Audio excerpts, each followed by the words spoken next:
Hey everybody, it's the Gila Voices podcast back at it again. Last episode we talked about federal legislation and how it affects the communities surrounding the Gila. This time around, we're going to take a closer look into the idea of the Gila not only as a community, but as a homeland. We have a very special guest, professor, student, all around amazing guy, Ruben Leyva. So let's get into it.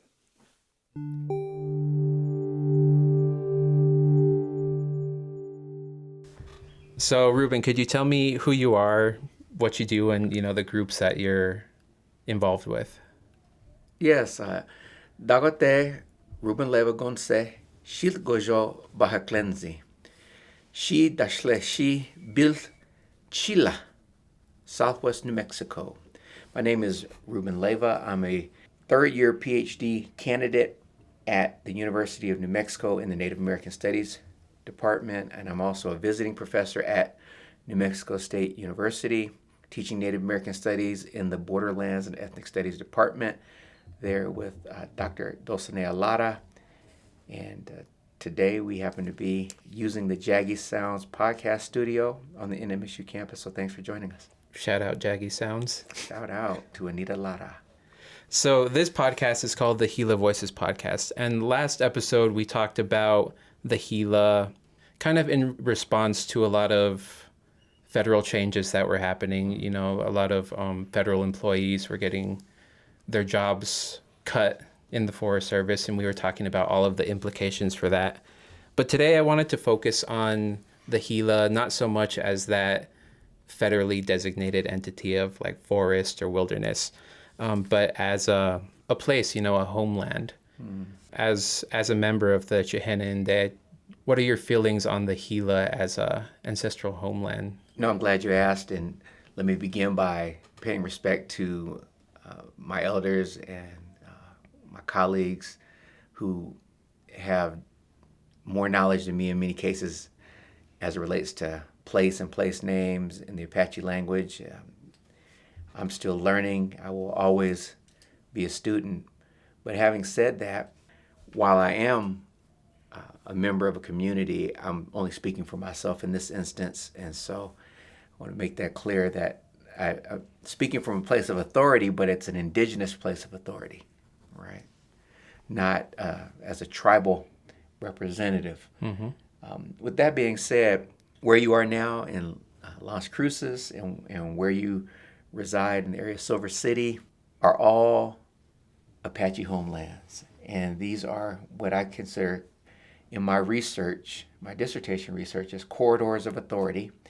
And what establishes them as corridors of authority are not what the federal government designates as a wilderness or what the federal government designates as a tribe, but the authority that follows kinship and kinship ties and provided safe movement routes, indigenous highways, if you will, and obligations across places. And these places were not sometimes permanently residences, but they might have been seasonal residences as we followed wild game, as we followed the Mother Earth telling us that there were food sources and plant sources available in different areas. And so we had subsistence routes that we took all around southwest New Mexico, southeastern Arizona, northeastern Sonora, and Chihuahua as well, which a lot of people don't understand that the Gila Apache are a borderlands tribe. Some people will say, well, we're Nakai.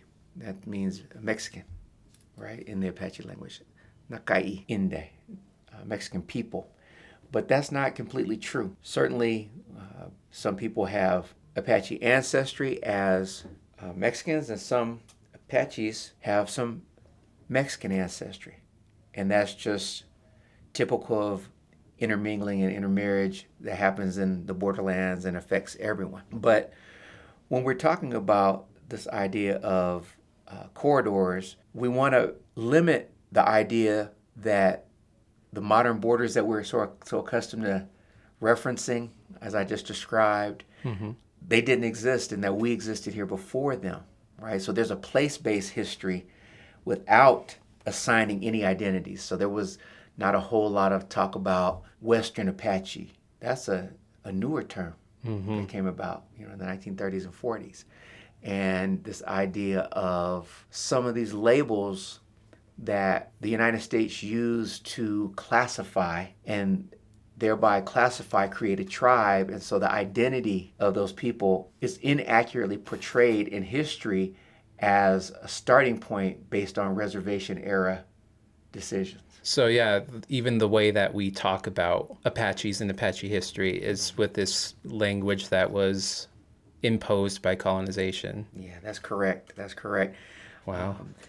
And a lot of people are unfamiliar with the work of one of my mentors, Dr. Matthew Babcock, who, like some folks who came before him, William B. Griffin and others, researched the Apaches in Spanish documentation, right? Mm-hmm. And so I'm not centering necessarily white scholarship, but what I'm saying is that for those that do see things through that gaze, it's not just me as a scholar who are saying these things. There's a lot of evidence that the Spanish and the Mexican Republic after them kept really good records, and their conversations tell a story in what we call the archives. But my research methodology is an indigenous research methodology that I call relational memory historiography. And it says that the archive is important, but it's incomplete without understanding what indigenous minds were thinking at those times and how relationality provides recognition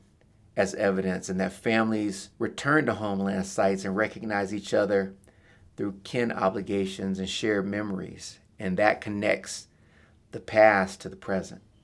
I love that. Mm-hmm. And it's so great because I work as a historian in my day job, and one of the things that I'm always telling people is that all of the information that's like in things like archives, or in books, or any of the traditional sources for historical research, I always say all of that stuff is purely neutral, until it gets related to that human element, like until it's understood through the context of the people who lived through that time. It means nothing really.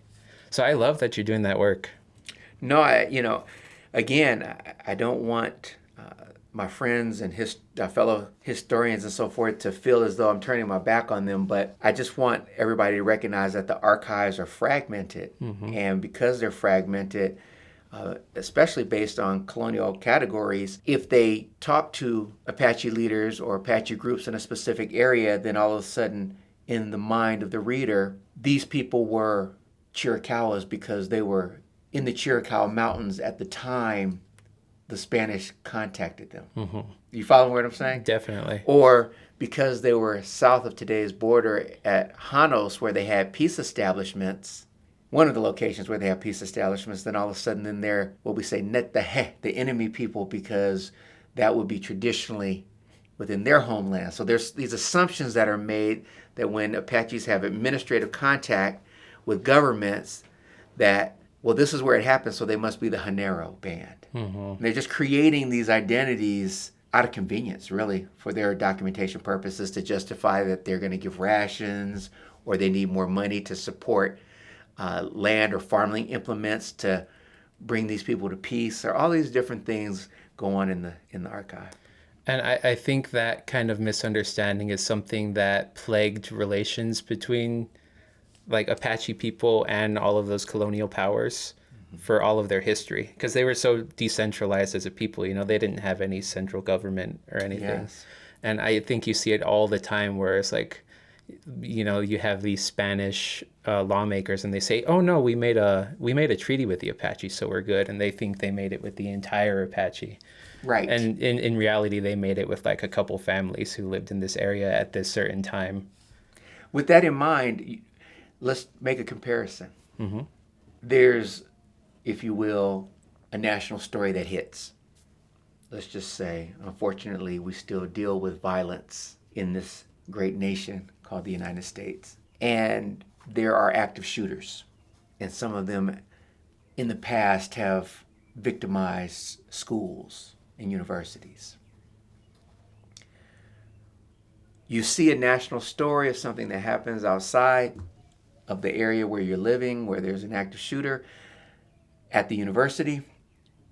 But on your local news, you see an interview with the university president of your local university talking about, well, how are you prepared for an active shooter? What are you guys doing here? So the stories become localized.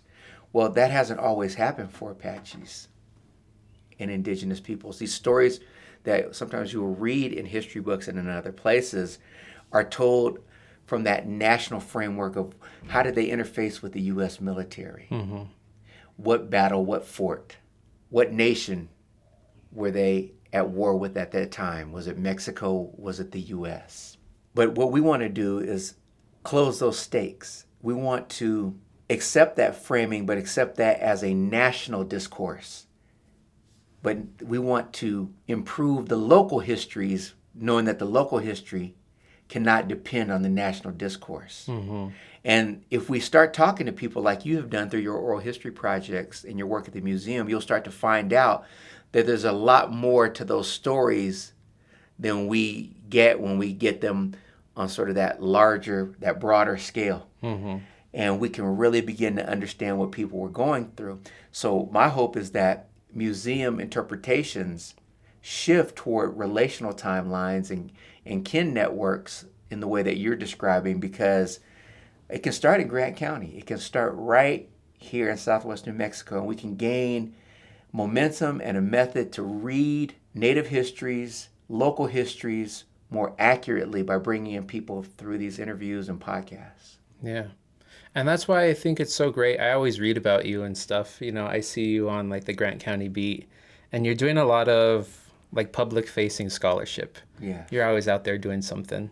And I wonder, how purposeful is that for you, that you're the one who's out there doing it? It's very intentional. And let me back up and say this quickly. Mm-hmm. It wasn't my idea to write letters to the editor.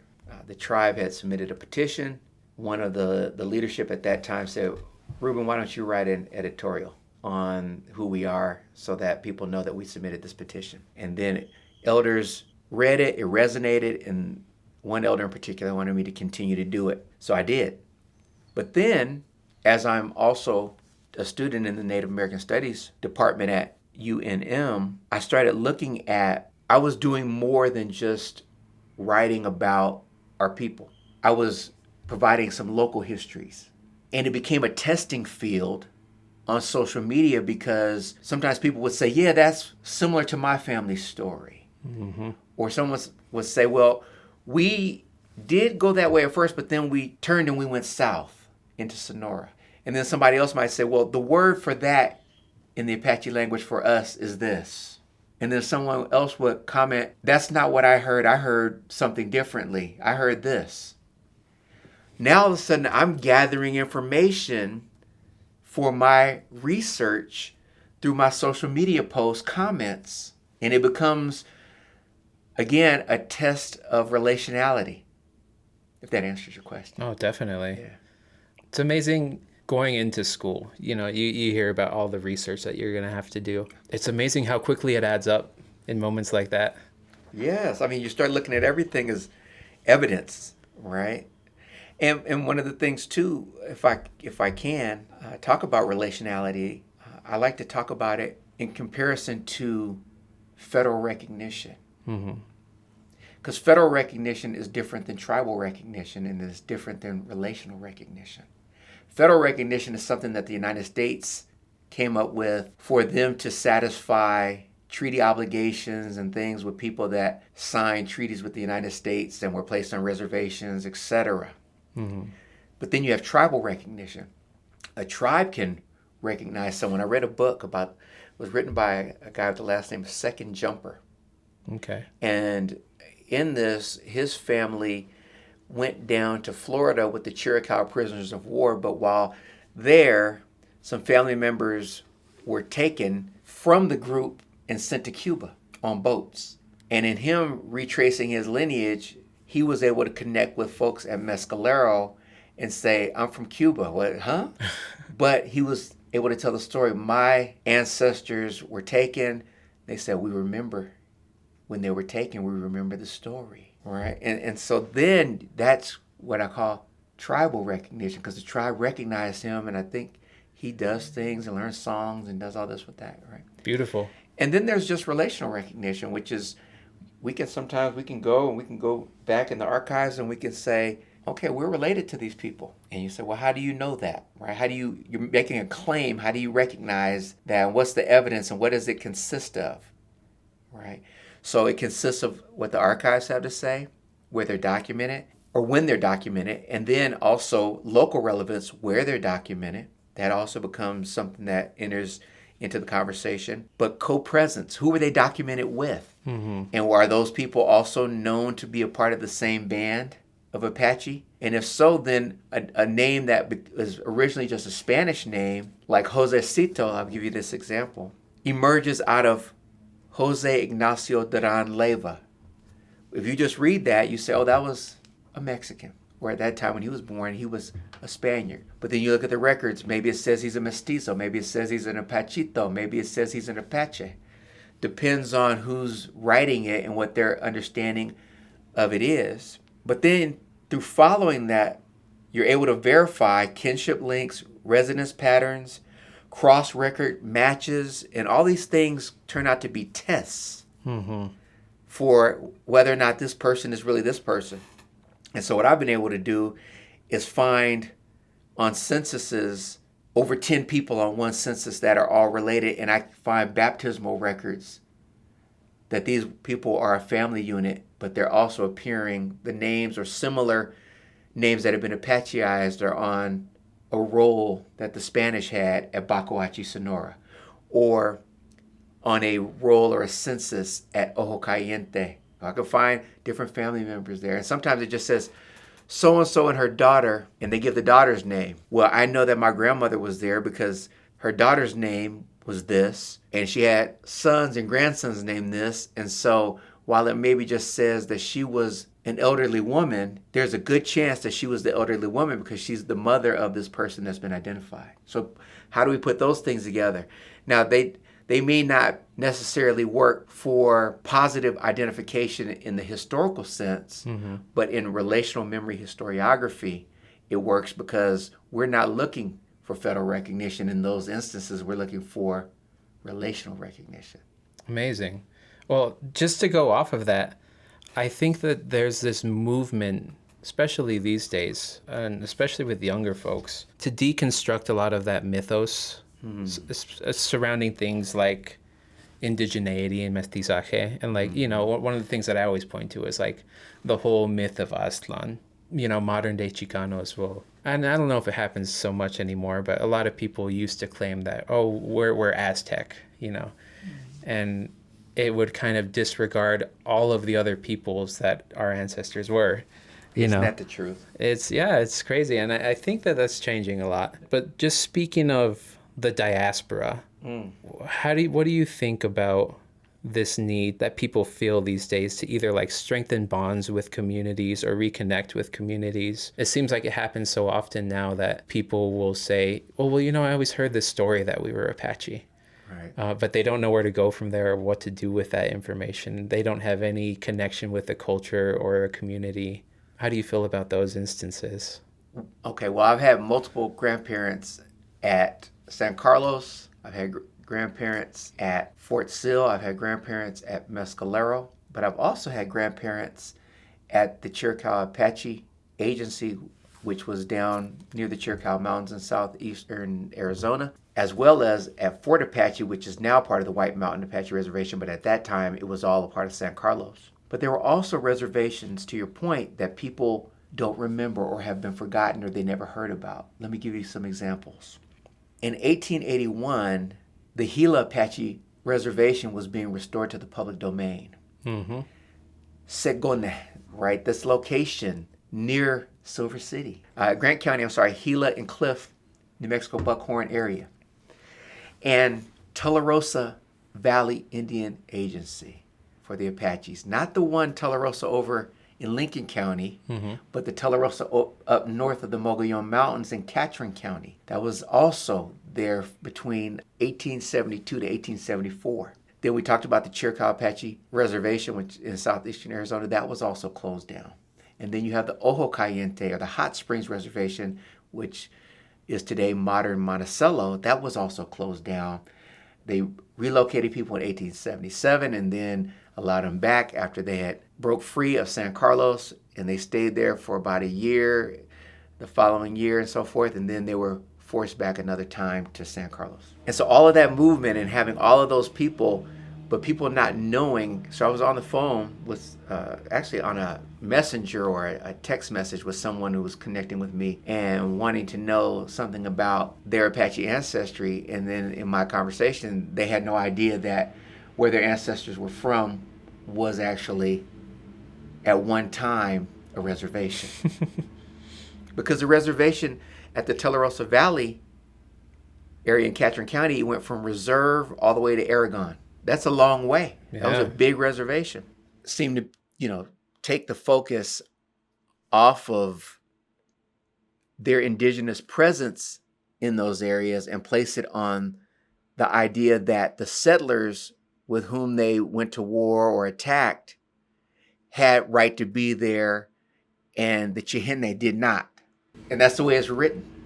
And with that idea, how do we correct those common misconceptions? How do we look at examples of settlement, mining extraction, and things that in history books mark the start of historical periods and allow those to sit alongside something older, something more ancient, something more indigenous that didn't stop then but continues on into the present. That's one of my main concerns with the way people view indigenous history. It seems that so often, and especially in the place that I'm from, the sentiment is, well, the Spanish got here in this year, and that's when we start learning about indigenous history. And then Geronimo got captured in this year, and then, all right, we're done with Apache history. And there's never any attempt to bring it into the present. I wanted to ask you again about that term that you said for your methodology. Relational memory historiography? Yeah, could you talk a little bit more about that and how it connects to the present? RMH starts with location and continuity. Names, places, people. Let's just say Grant County and surrounding corridors. The movement was not just north-south, it was also east-west. But the Gila Apache presence did not disappear. It shifted across time and across records. People that did not go with Geronimo in 1886 were assigned Mexican identities if they weren't associated with a federally recognized tribe and reservation. And so the core of relational memory historiography reads kinship, movement, and land as primary evidence with Mexican and U.S. archives. And when I say Mexican, I'm also including Spanish archives. And I treat our kinship, our movement, and our relationship with the land as partial evidence or partial records that supplement histories that we learn about in school, those more hegemonic or dominant narratives within the Apache canon. I'll give you an example. Baptism records at El Paso del Norte, which is just south of here, Juarez, Mexico, in Chihuahua today, was an Indian pueblo. There were a number of different people that were there. The Mansos, the Humanos, the Sumas, the Janos, the Chinaras, the Piros, the Tiwas, and then some of the Plains tribes also were through there. The Tompiros were there. I mean, just a number of people were in this place. And if you go back to those Spanish colonial records and then you go to the church records, you're going to find even indigenous names. In the 1650s, I had an ancestor who was born, and within 16 years of his birth, he was being baptized with a half Spanish and half Suma Indian identity. His name was Diego Chihenne Quito. So he was basically Diego, the little man of the red paint people, or something of this nature. 1600s. Yeah. And it's in there. And there's other indigenous surnames, but they would sometimes assign them a Spanish first name so that they could probably more easily identify them in their records because the indigenous names were harder to pronounce. And then over time, during baptism, they would assign them Spanish surnames or last names, but the indigenous people would keep their indigenous names for themselves, but they wouldn't necessarily be recorded. So when you have that history and you know about it and you research these local histories, you won't find this necessarily in a book that somebody who lives clear across the nation who's writing about Apaches who hasn't been here and heard these local stories. But you will if you're here and you're talking to the people and they can say, well, yeah, this is where we come from. So if I'm in Grant County and I do my DNA, for example, and I find out that I have some indigenous ancestry to Mexico, maybe Sonora, if I go back and I start doing that, because a lot of that's available through FamilySearch.org for free, if I can go back far enough and connect, I know my parents' name, I know my grandparents' name, I might even know my great-grandparents' name, and I know where we lived and how we moved, and what the stories are as you're describing. I might end up with a family member that is documented as mestizo, meaning indigenous, part indigenous. Yep. Coyote, that's another term. Yeah, they had a long list of terms, There's a long list of terms, lobo.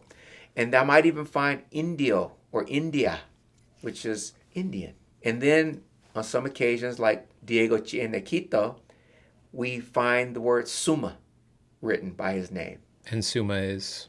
Suma was a people who had a similar culture to that that we consider the Apache, where they were mobile, but over time integrated through marriage and so forth with Apache bands. And some people say they were subsumed into Apache identity. Okay. Some with the Mescalero and some with the Gila Apache. And that's where my family fits in. So, but what's interesting about him is he has a Suma identity, but he has the name Chihenne in his name. So I haven't figured all that out. It may take me a year, maybe take me 10 years, may go to the grave with it without knowing. And this is why I get so frustrated with a lot of older historians who were operating, especially in my area, before I ever got there. And they would all say, like, oh, yeah, we always start Apache history with the Spanish because there's just no records otherwise. And I've always kind of viewed that as a cop-out. All of that information is there. You just have to be willing to follow all those leads and to connect all of the dots in ways that really haven't been done yet. Yeah, but, I don't want to necessarily try to undermine some of the methods being used because maybe that's the best that we have or people believe that we had at that time. But archaeology, it can contribute. Anthropology, right, through ethnography. A lot of those interviews they're already there.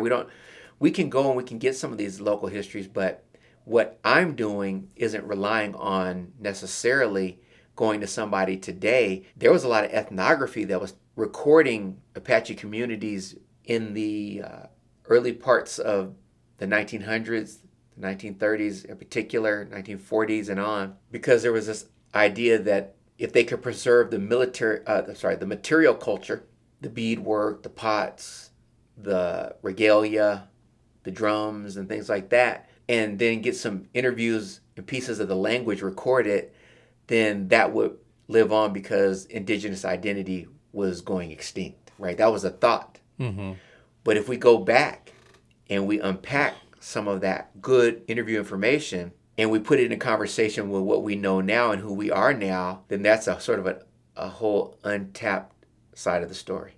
I also feel like there's a lot of opportunity to learn if there was more research on like linguistics with all of the different communities. I think you can learn a lot about how people lived, how people moved, how people interacted. I wish somebody would do a lot more research in that field. There is a lot of work still yet to be done, as you're describing. So that's the beauty of this whole thing.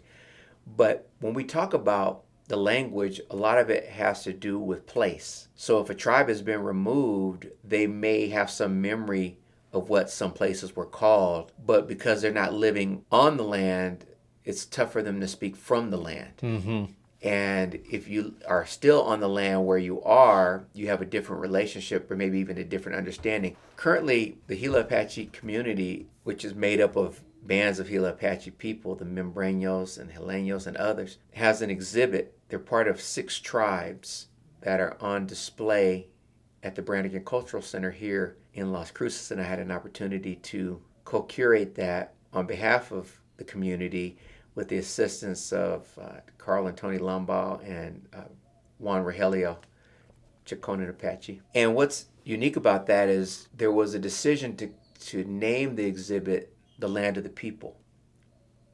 Right? And I'm fine with going along with consensus and that sort of thing. Mm-hmm.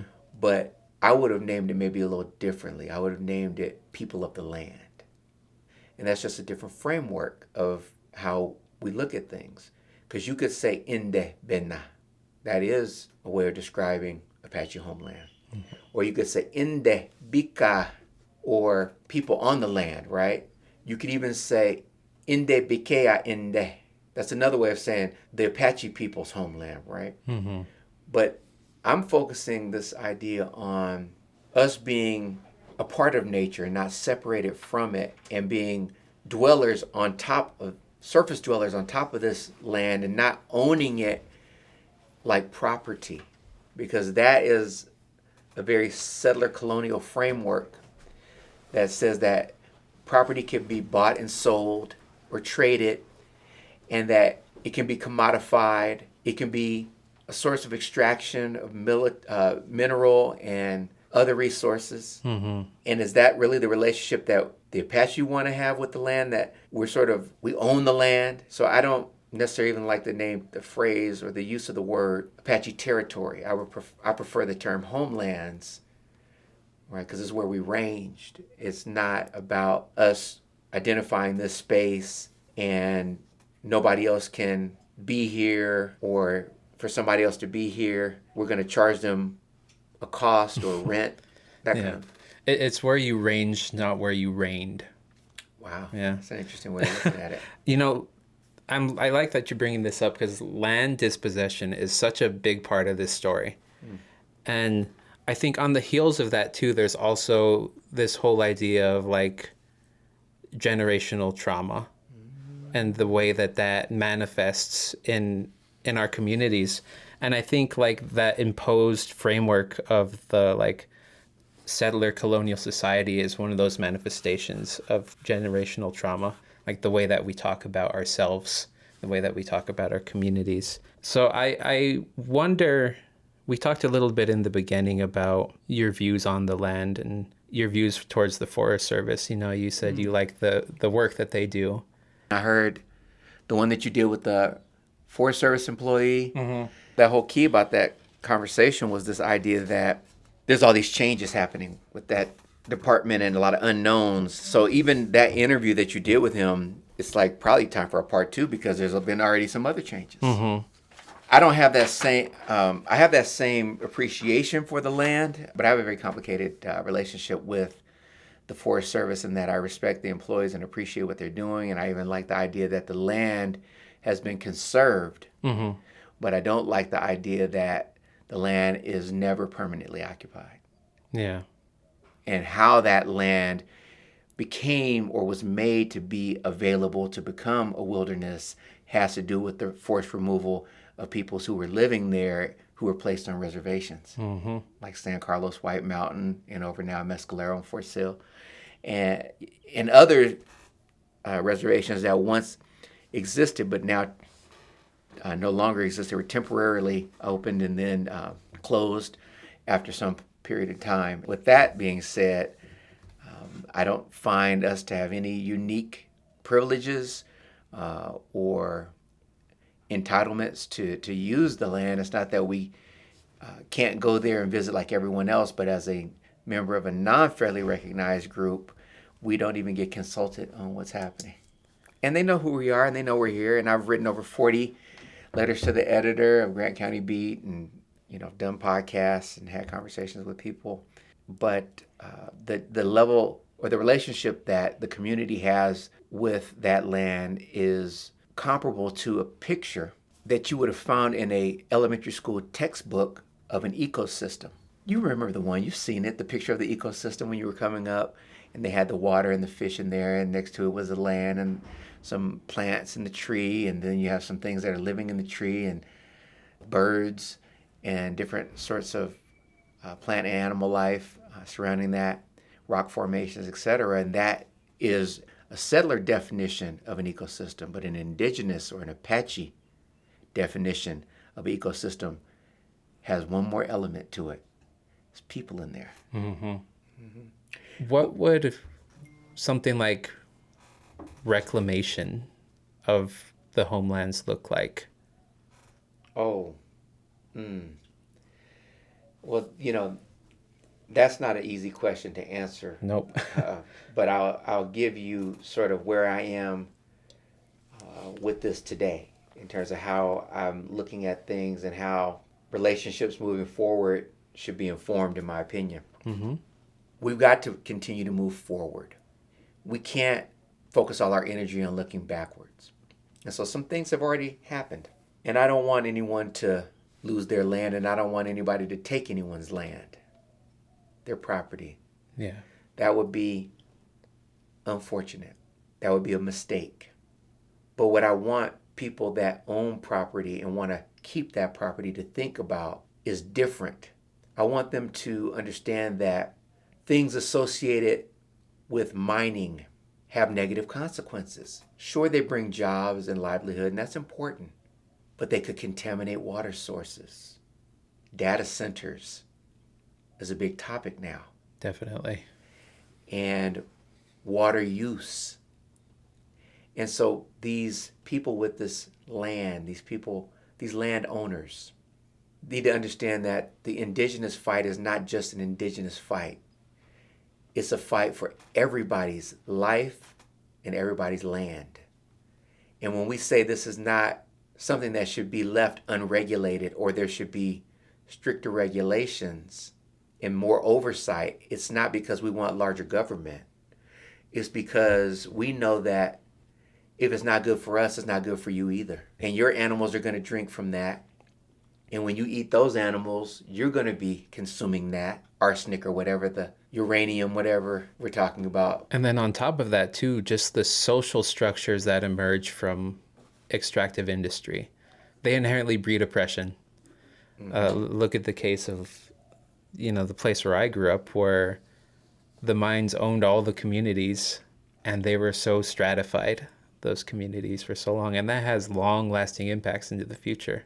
So yeah, I definitely agree with you that we should be rethinking about the way that we talk about this. There's an author, David Correa. He writes a book, An Enemy Such as This.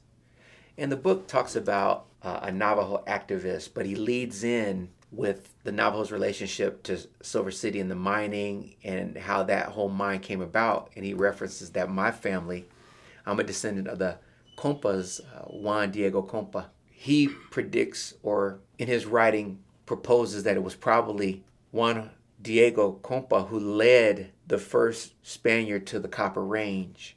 And at that time, copper was different than it is now. There wasn't anything like pit mining that we know now, right? There was no foresight that there would be a crater in the earth that was 1.5 miles wide and 1.5 miles deep. A literal scar on the earth. Right.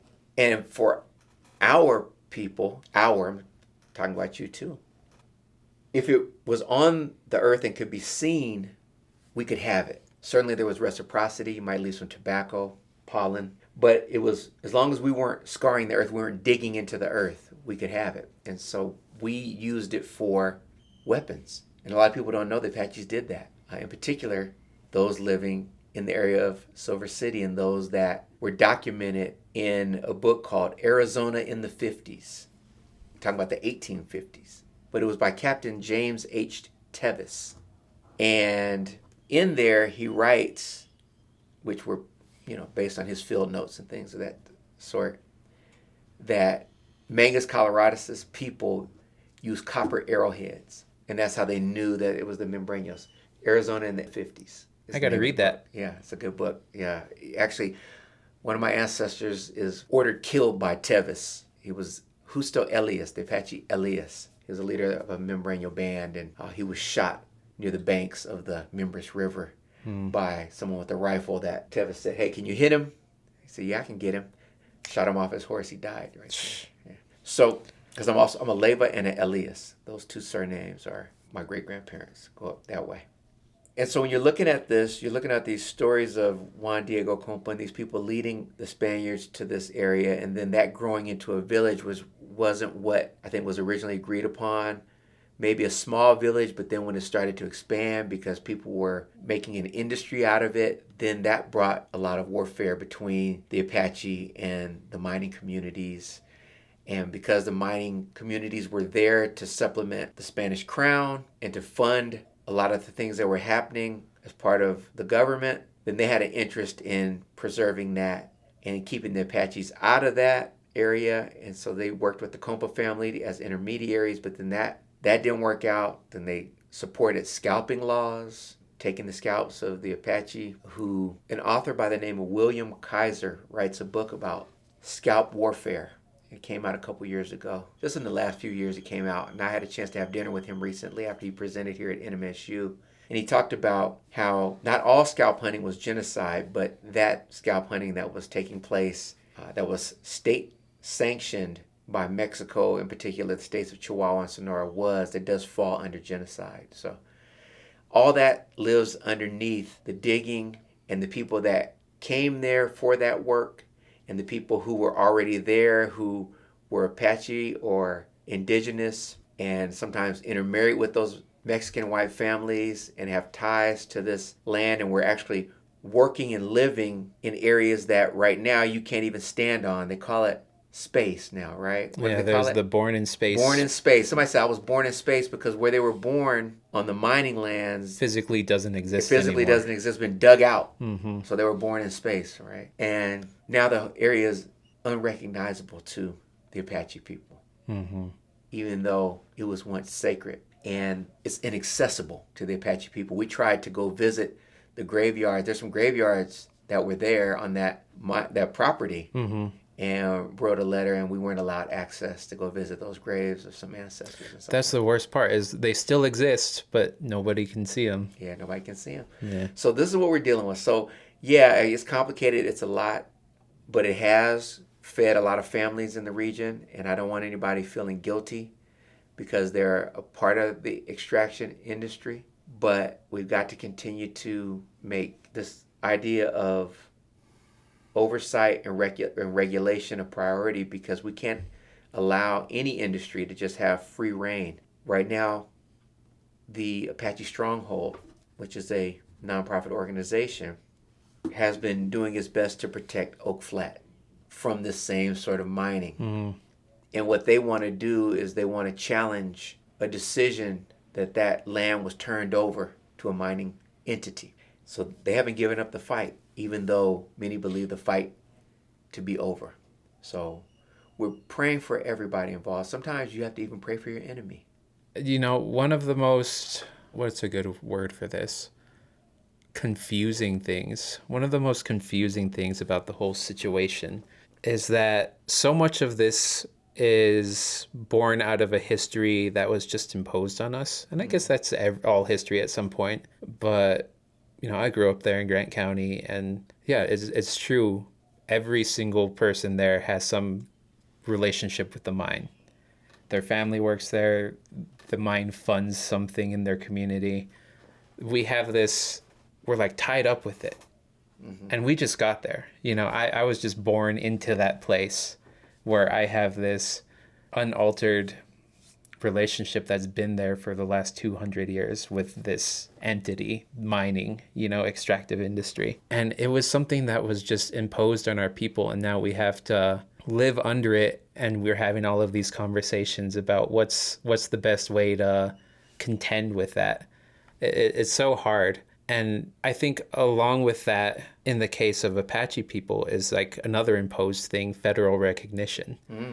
I wonder what your thoughts are, because I do see the way that I view it is that I think, you know, federal recognition is this thing that was imposed on people, and it's just another tool of the colonizer to control what people can do or what they can't do. And I just wonder how you feel about, I can see how it adds legitimacy to the arguments that you make and to any successes you might have in the future. But then at the same point, it's just another thing that was foisted onto you.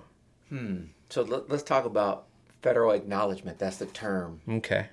But the colloquial term is recognition. But subsection 83.11 of the Code of Federal Regulations is the defining of a federally acknowledged Native American tribe. And I want somebody to fact check me here. We got some help. How many federally recognized tribes are there? Are they 575 yet, or are we still at 574, or have we pumped to 576? You got to try to keep your finger on the pulse of this because people do get recognized. Yeah, I was just going to say, you got this on lock. As of early 2026, there are 575 federally recognized Indian tribes in the United States. Okay, so yeah, 575 right now. Thank you for that. And now we want to look up, if you don't mind, how many non-federally recognized tribes are there in the United States, right? Because I think there's probably over 400. And it may be a rounded number. It may not be an exact or precise number. Then on top of that, how many have just been, I guess for the lack of a better term, I mean, I guess this is the term, over the course of history, genocided to where they don't exist anymore? Well, let's talk about that. Don't let that go. We want to come back to that. 400 to 460. So 400 to 460, we're getting through an internet search of non-federally recognized tribes. So there's 575 federally and 400 and let's just say 50, just to be reasonable. That means more than 1 in every 3 is non-federally recognized. Just let that sink in.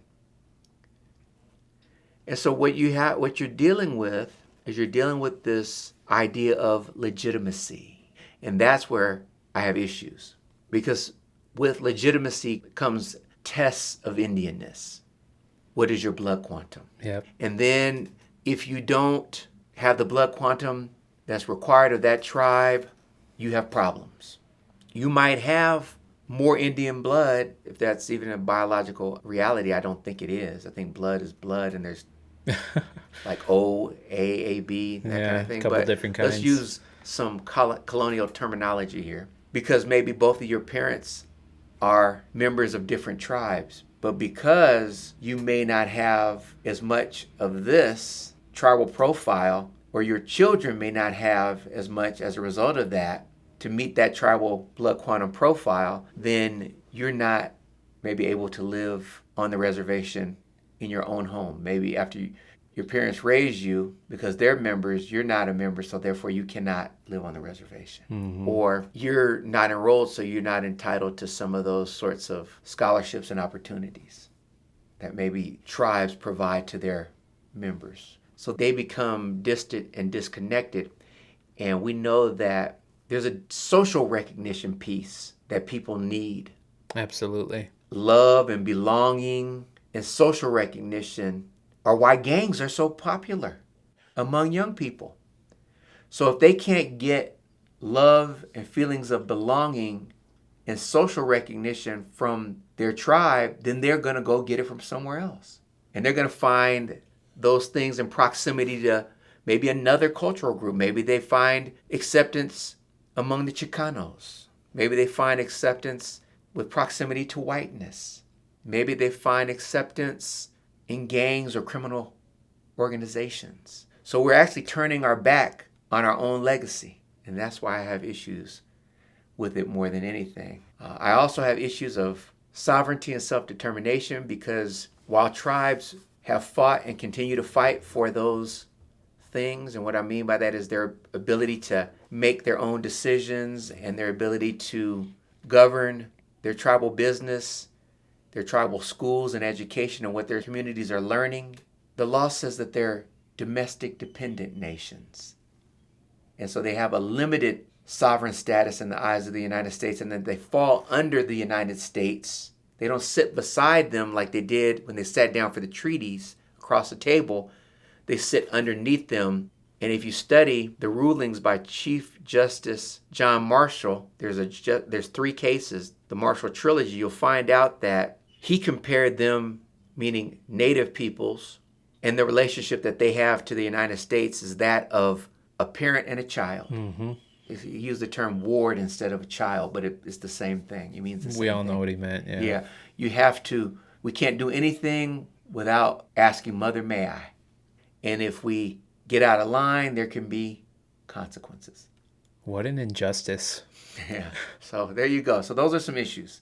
Not all of them, but there's just some of them. So, in your eyes, as an individual, what is the counter to that? Full tribal sovereignty, community building, nation building, and this idea that we don't just want Native America, if I can just use that term loosely, but in regards to the United States, not including First Nations and other indigenous people of the Americas, but Native Americans and tribes, U.S. tribes, federally recognized tribes. If we can want them to be self-sustaining in a way that isn't just rhetoric, but we actually provide them with the financial and material supports, and our video matches our audio, right? Because sometimes it doesn't always. Sometimes it's like a bad kung fu movie.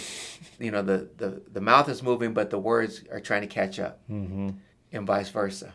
The words are there, and the mouth is trying to catch up. But if we can put our money where our mouth is and raise the level of support for indigenous communities in meaningful ways and provide them with the autonomy that doesn't obligate them to uphold settler colonial frameworks and ideologies and ideas that they are lesser than or they are victims of trauma and all that, then I think we're on the right track, because we don't need, as Native Americans, to be pitied. We don't need a handout. We just need a hand up. Well, I think that's amazingly said. I think that's a great place to end, but we talked about genocide a little bit earlier. Yes. So I think we should talk about that.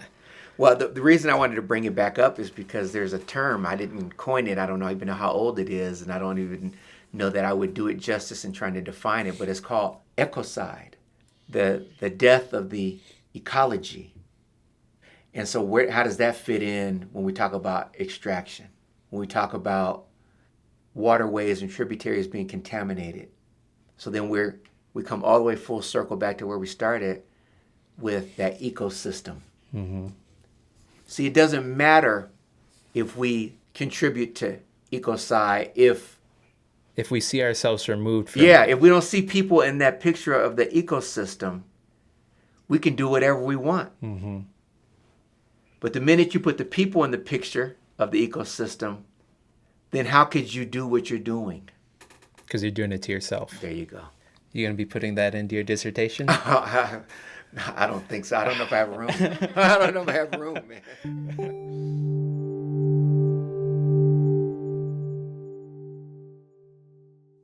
One of the things that stuck with me after talking to Ruben for this episode was how easily a conversation about Homelands became a conversation about identity. It illustrates the point that Ruben made. We are not aside from, or even worse, over the environment. We're part of it. We are naturally and inseparably intertwined. So in that way, homelands are foundational to identity, physically, culturally, spiritually. For all nations and ethnic communities, the homeland is a place of rootedness, especially for the diaspora, especially for displaced people. For many, access to homelands and the ability to simply exist in them remains a critical component of the self, a component that is often threatened by outside circumstances. One of my favorite sentiments that Ruben shared in response to this is that the indigenous fight is not just an indigenous fight. It affects all of us. That's something we should all take away from this and remember. And on top of that, there truly is some kind of power in the interplay between place and self. The body remembers ancestral ties, and the land remembers them too. I'd like to thank Ruben Leyva for speaking with us today, and if you wanted to learn any more about the work that he's doing, go ahead and check him out here. My public-facing site is RLEYVA, Substack, SUBSTACK.com. Yeah. Awesome. Leyva Substack. Leyva.substack.com. Well, thank you for talking. All right. I think Thank you it's for a good having one. me. Yeah. It's great.